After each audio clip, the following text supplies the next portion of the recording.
కళ్యాణ్ గారి మీద మీ అభిప్రాయం ఏంటి? ఆయన కూడా దెమ్మరాను సారు.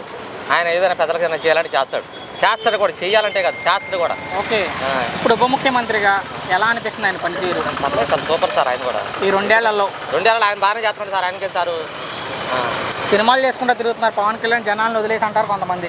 అసలు ఏం సార్ సినిమాలు ఆడుతుంటాయి సార్, ఇప్పుడు ఆడతీస్తున్నాడు సారు. చెప్పండి. అప్పుడు ఎప్పుడు తీశారు, ఇప్పుడు ఒక తీస్తే ఒక నెల మొత్తం మీద 3 రోజులు 4 రోజులు చేస్తారు షూటింగ్.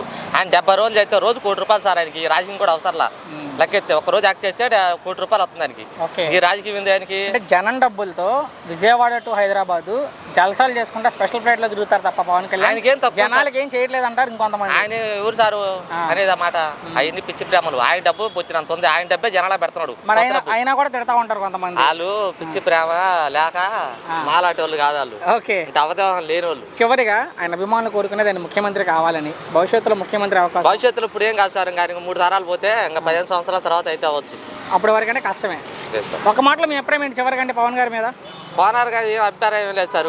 ఇప్పుడైతే ఆయన మాత్రం ప్రజెంట్ అంత అవకాశం రాదు. ఓకే, ఇంకా నా లెక్క ప్రకారం ఇంకొక 3 సార్లు ఈ ప్రభుత్వం ఉంటే తర్వాత ఆయనకు అవకాశం. ఏ ప్రభుత్వం ఒకవేళ సింగిల్కి వెళ్తే పవన్ కళ్యాణ్ వచ్చే ఎన్నికలు విజయాలు రాదు సార్, డిపాజిట్లు కూడా రావు.